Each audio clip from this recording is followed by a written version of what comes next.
पिछले हिस्से में हमने मार्कस ओरलस की इब्तिदाई जिंदगी का जामे जायजा पेश किया।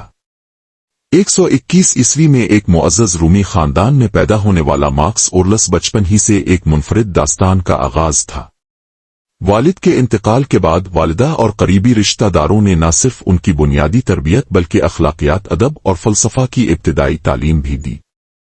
ये इब्तिदाई तरबियत न सिर्फ उनके ज़हनी नशोनुमा का बाइस बनी बल्कि उनके अंदर इल्म, खुद शनासी और इस्तूसा नज़रियात का गहरा जज्बा भी पैदा किया, जिसने बाद में उनकी क़ियादत की बुनियाद रखी। इब्तिदाई तालीम के दौरान उनके असातिज़ा ने उन्हें क्लासिकी फ़लसफ़ा, अखलाकियात और सादा तर्ज़ ज़िंदगी की अहमियत सिखाई। इन तजर्बात ने मार्कस ओरलस के दिल में एक ऐसी सोच पैदा की कि इंसान को अपनी कमजोरियों को तस्लीम करके अंदरूनी जिदोजहद और खुद एहतिसाबी के जरिए अपने अंदरूनी सुकून को हासिल करना चाहिए। इस दौरान रूमी दरबार में उनकी सलाहियतों की पहचान हुई और शाही सरपरस्ती का दरवाज़ा उनके लिए खिल गया। शहंशाह हेड्रियान और बाद में एंटोनानस पासा ने उनकी शख्सियत और सलाहियतों को मद्देनजर रखते हुए उनकी सरपरस्ती इख्तियार की। इन इक़दामात ने न सिर्फ उनके मुक़द्दर को बदल दिया बल्कि उनके अंदर एक मिसाली कायदाना जज्बा भी पैदा कर दिया, जिसका असर उनकी बाद की जिंदगी में साफ नजर आया। पिछले हिस्से में हमने इन इब्तिदाई मराहिल को उजागर किया जिसमें मार्कस ओरलस ने अपनी तरबियत, फ़लसफ़ा और इब्तिदाई क़ियादत के पहलुओं को समेटा। ये वो बुनियादें थीं जिन पर उनकी बाद की फ़ौजी मुहिम्मात, सियासी साजिशें और ज़ाती जिदोजहद का ढांचा तामीर हुआ। अब इस वीडियो के दूसरे हिस्से में हम इस कहानी को आगे बढ़ाते हुए उन पहलुओं का जायजा लेंगे जिन्होंने मार्कस ओरलस की जिंदगी को एक मुकम्मल फ़लसफ़ी बादशाह में ढाल दिया। पार्ट 2 में हम उन फौजी मुहिम्मात पर तफसील से रोशनी डालेंगे जिनके जरिए उन्होंने रूमी सल्तनत की सरहदों को महफूज रखा और दुश्मन के हमलों का मुअस्सिर मुकाबला किया।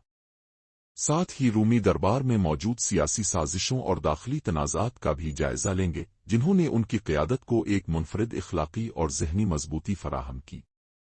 इस हिस्से का मकसद न सिर्फ तारीख़ी हक़ाइक़ को बयान करना है बल्कि इस बात पर भी जोर देना है कि किस तरह मार्कस ओरलस की फ़लसफ़ियाना सोच और इस्तूसा नज़रियात आज भी रहनुमाओं और आम अफ़राद के लिए मशल राह है। हम ये देखेंगे कि किस तरह उनके तजर्बात ने उनकी अंदरूनी जिदोजहद को शक्ल दी और वो किस तरह अपनी ज़ाती कमज़ोरियों को तस्लीम करके उनसे सीखते हुए एक मुतवाज़िन और पुरसर हुक्मरान बने।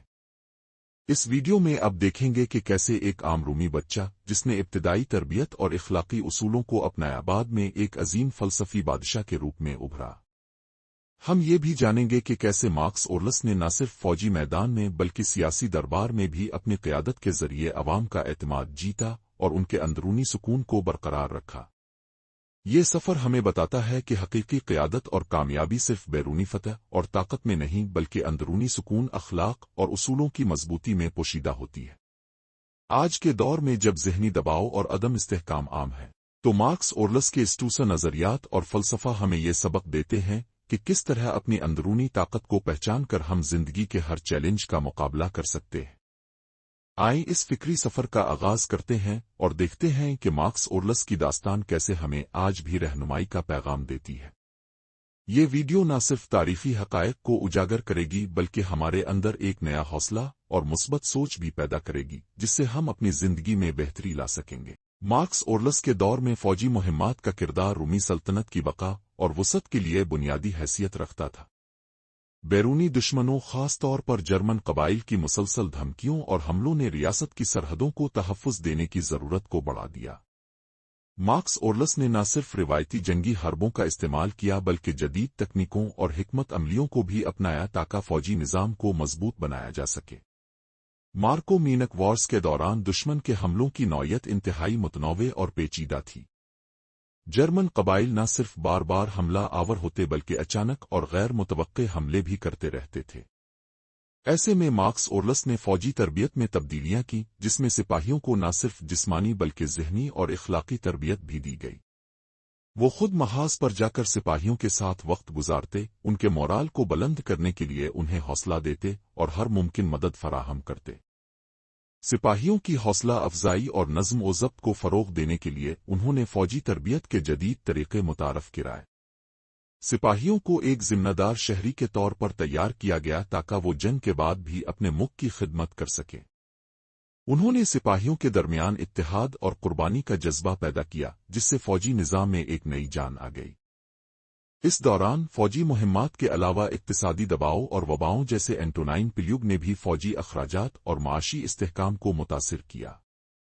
ان حالات میں مارکس اورلس نے شاہی خزانے سے وسائل نکال کر فوج کی ضروریات پوری کی اور عوامی بہبود کے لیے اقدامات کیے۔ ان عملی اقدامات سے نہ صرف فوجی طاقت میں اضافہ ہوا بلکہ رومی عوام میں بھی اعتماد اور امید کی کرن جلی۔ مارکس اورلس کی فوجی حکمت عملی میں اخلاقی اصولوں کا بھی بڑا کردار تھا۔ ان کے لیے جنگ صرف جسمانی تصادم نہیں تھی بلکہ ایک ذہنی اور اخلاقی آزمائش بھی تھی۔ انہوں نے سپاہیوں کو یہ سکھایا کہ اپنے اندرونی جذبات کو قابو میں رکھنا اور دشمن کے خلاف لڑتے ہوئے اخلاقی اصولوں کا خیال رکھنا کتنی اہم بات ہے۔ رومی دربار کا ماحول سیاسی سازشوں، ذاتی مفادات اور اقتصادی دباؤ سے بھرپور تھا۔ مارکس اورلس کے دور میں درباری افراد اکثر اپنے ذاتی مفادات کے لیے سازشیں رچاتے رہتے تھے، جس سے ریاستی ماحول میں عدم استحکام پیدا ہو جاتا تھا۔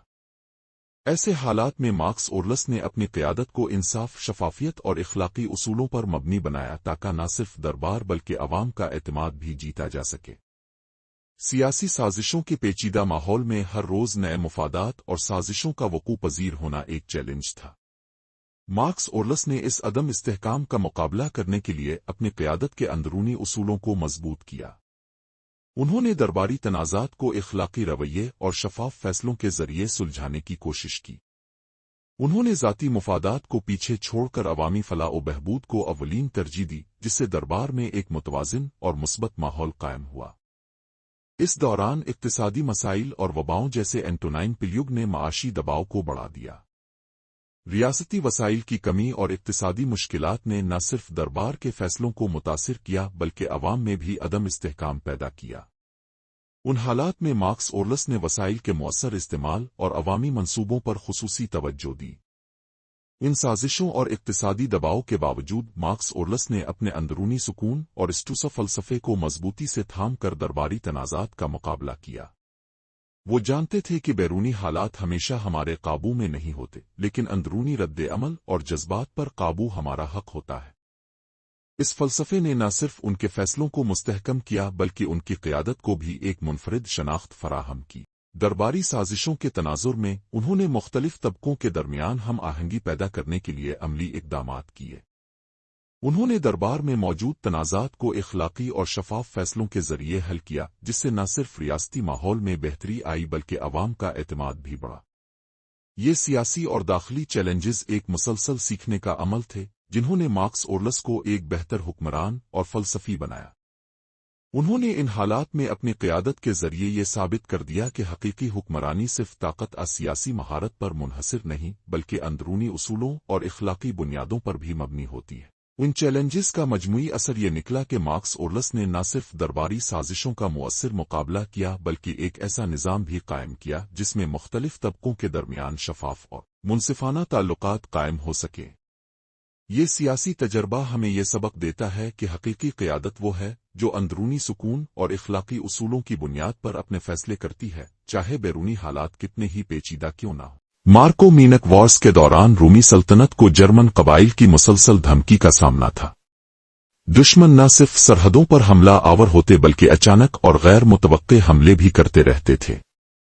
اس دوران مارکس اورلس نے اپنی فوجی حکمت عملی کو نہ صرف مضبوط کرنے بلکہ اخلاقی اصولوں کے ساتھ جوڑنے کی بھرپور کوشش کی۔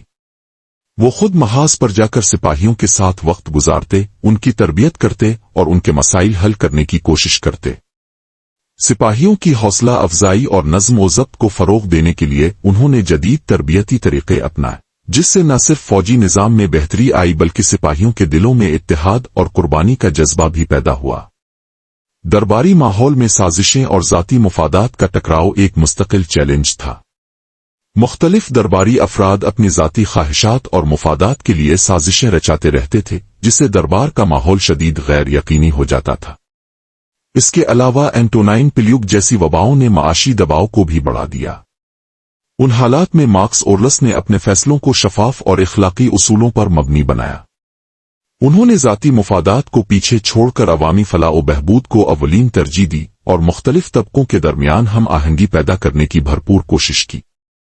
ریاستی وسائل کی کمی کے باوجود شاہی خزانے سے وسائل نکال کر فوجی اخراجات اور عوامی منصوبوں کو عملی شکل دی گئی۔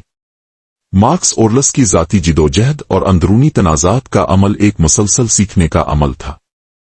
वो हर रोज अपने अंदरूनी तनाज़ात और गलतियों का जायजा लेते और खुद से सवाल करते कि मैंने कहाँ गलती की और मैं कैसे अपनी कमजोरियों को दूर करके बेहतर इंसान बन सकता हूँ। ये अमल न सिर्फ उनकी ذاتی नशोनुमा का बाइस बना बल्कि उनके फैसलों में भी यकसुई और पुख्तगी पैदा हुई। स्टूसा फलसफे के उसूलों को अपनाने के जरिए उन्होंने बैरूनी दबाव के बावजूद अपने अंदरूनी सुकून को मजबूत किया। उनकी तहरीरें खास तौर पर मेडिटेशंस इस बात का सबूत हैं कि किस तरह एक हुक्मरान ने अपनी ذاتی कमजोरियों को तस्लीम करके उनसे सीखा और एक मिसाली कायद की हैसियत इख्तियार की। उन बैरूनी फौजी चैलेंजेस, दाखिली सियासी साजिशों और ذاتی जिदोजहद के मजमूई असर ने मार्क्स ओरलस को एक मुनफरिद कायद बनाया। उनकी क़यादत ने न सिर्फ रूमी सल्तनत की सरहदों को महफूज रखा बल्कि दरबार में मौजूद तनाज़ात को भी इखलाकी और शफाफ फैसलों के जरिए सुलझाया। ये जामे तजर्बा हमें यह सबक देता है कि हकीकी क़यादत सिर्फ बैरूनी फतह फौजी ताकत में नहीं बल्कि अंदरूनी अखलाक और उसूलों की मजबूती में पोशीदा होती है। मार्क्स ओरलस का ये सफर, जिसमें उन्होंने हर मुश्किल मरहले का मुकाबला एक मुस्बत और इखलाकी नजरिए के साथ किया, आज भी रहनुमाओं और आम अफराद के लिए मशल रहा है। इस तफसीली जायजे से हमें यह समझ आता है कि अगरचे बैरूनी हालात और सियासी साजिशें हमेशा हमारे काबू में नहीं होती, लेकिन अंदरूनी सुकून और इखलाकी उसूलों के जरिए हम उन चैलेंजेस का मुअस्सिर मुकाबला कर सकते हैं।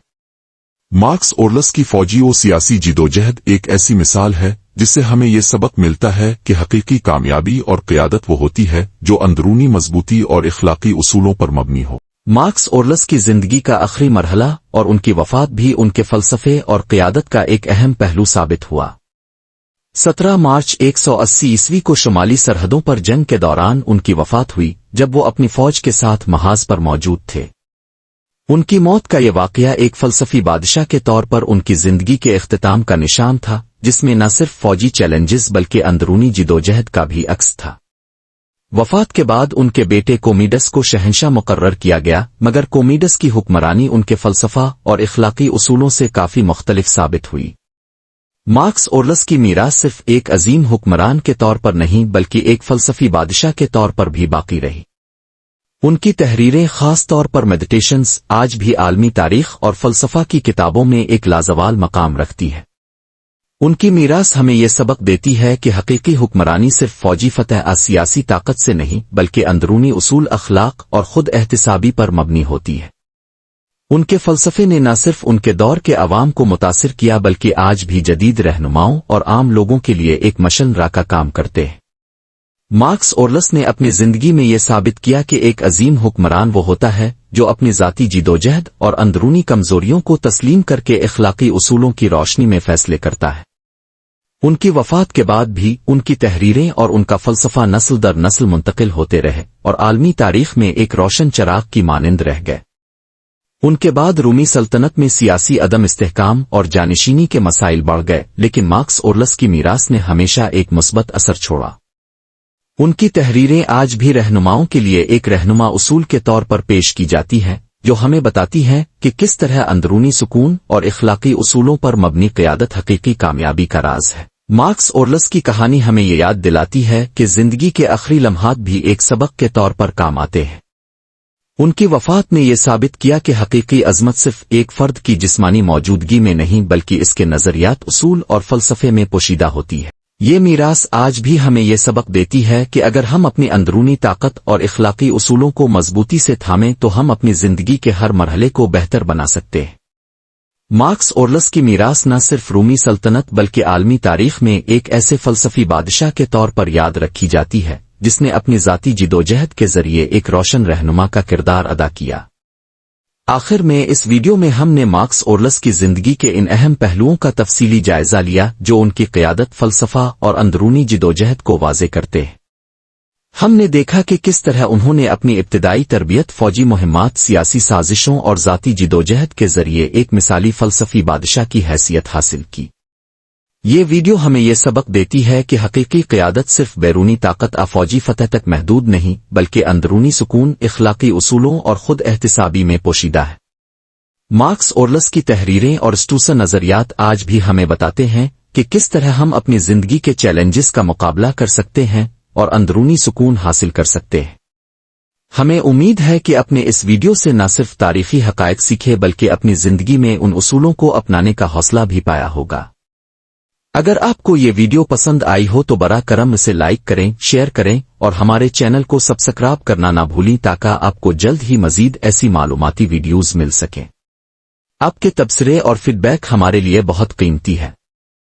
ہمیں بتائیں کہ آپ کو کون سا پہلو سب سے زیادہ متاثر کن لگا اور آپ کس موضوع پر مزید ویڈیوز دیکھنا چاہتے ہیں۔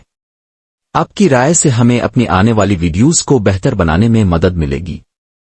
ہمیں یقین ہے کہ مارکس اورلس کی کہانی اور ان کا فلسفہ آپ کے لیے ایک روشن راستہ ثابت ہوگا۔ ہم آپ کو دعوت دیتے ہیں کہ آپ اپنے اندرونی اصولوں کو مضبوط کریں اور ان قدیم فلسفوں سے اپنی زندگی کو بہتر بنانے کے لیے روشنی لیں۔ اپنا خیال رکھیں اور ہم جلد ہی آپ سے دوبارہ ملاقات کریں گے۔